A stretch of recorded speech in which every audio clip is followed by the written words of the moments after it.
Hi, boys and girls. This is Chrysanthemum by Kevin Henkes. So the title is Chrysanthemum. The author is Kevin Henkes. And it appears as though Kevin Henkes is also the illustrator, which means not only did he write the words to the story, he also made the pictures. The day she was born was the happiest day in her parents' lives. "She's perfect," said her mother.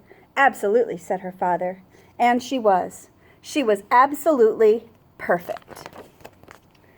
"Her name must be everything she is," said her mother. "Her name must be absolutely perfect," said her father. And it was. Chrysanthemum. Her parents named her Chrysanthemum. Chrysanthemum grew and grew and grew.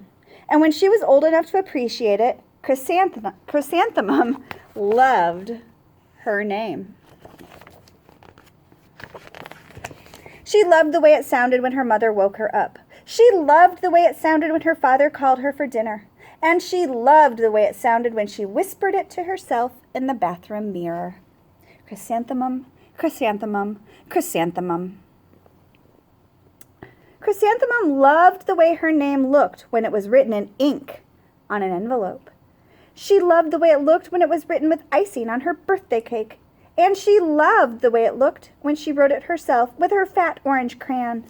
Chrysanthemum, chrysanthemum, chrysanthemum. Chrysanthemum thought her name was absolutely perfect. On the first day, and then she started school. On the first day, Chrysanthemum wore her sunniest dress and her brightest smile, and she ran all the way. "Hooray!" said Chrysanthemum. "School!" But when Mr. Chud took roll call, everyone giggled upon hearing Chrysanthemum's name. "It's so long," said Joe. "It scarcely fits on your name tag," said Rita, pointing. "I'm named after my grandmother," said Victoria. "You're named after a flower." Chrysanthemum wilted. She did not think her name was absolutely perfect. She thought it was absolutely dreadful. The rest of the day was not much better. During nap time, Victoria raised her hand and informed Mrs. Chud that Chrysanthemum's name was spelled with 13 letters. "That's exactly half as many letters as there are in the entire alphabet," Victoria explained. "Thank you for sharing that with us, Victoria," said Mrs. Chud. "Now put your head down." "If I had a name like yours," Victoria said, as the students lined up to go home, "I'd change it." "I wish I could," thought Chrysanthemum miserably. "Welcome home," said her mother. "Welcome home," said her father. "School is no place for me," said Chrysanthemum. "My name is too long. It scarcely fits on my name tag, and I'm named after a flower." "Oh, pish," said her mother. "Your name is beautiful, and precious, and priceless, and fascinating, and winsome," said her father. "It's everything you are," said her mother. "Absolutely perfect," said her father. Chrysanthemum felt much better after her favorite dinner, macaroni and cheese with ketchup, and an evening filled with hugs and kisses and parcheesi. That night, Chrysanthemum dreamed that her name was Jane. It was an extremely pleasant dream. The next morning, Chrysanthemum wore her most comfortable jumper. She walked to school as slowly as she could. She dragged her feet in the dirt. "Chrysanthemum, chrysanthemum, chrysanthemum," she wrote.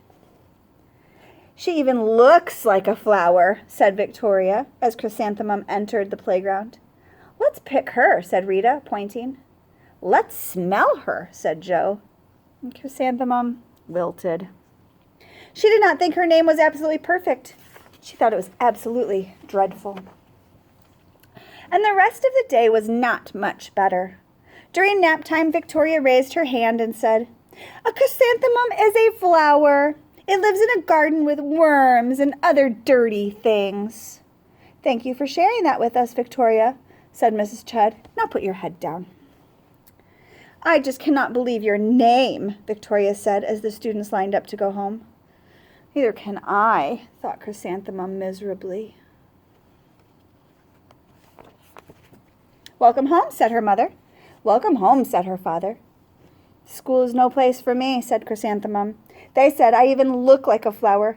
They pretended to pick me and smell me.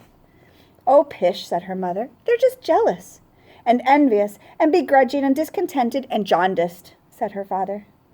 Who wouldn't be jealous of a name like yours, said her mother. After all, it's absolutely perfect, said her father.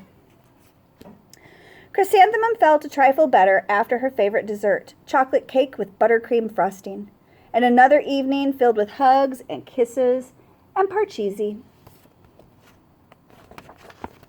That night, Chrysanthemum dreamed that she really was a chrysanthemum. She sprouted leaves and petals. Victoria picked her and plucked the leaves and petals one by one until there was nothing left but a scrawny stem.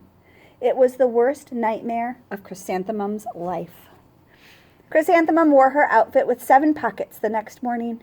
She loaded the pockets with her most prized possessions and her good luck charms.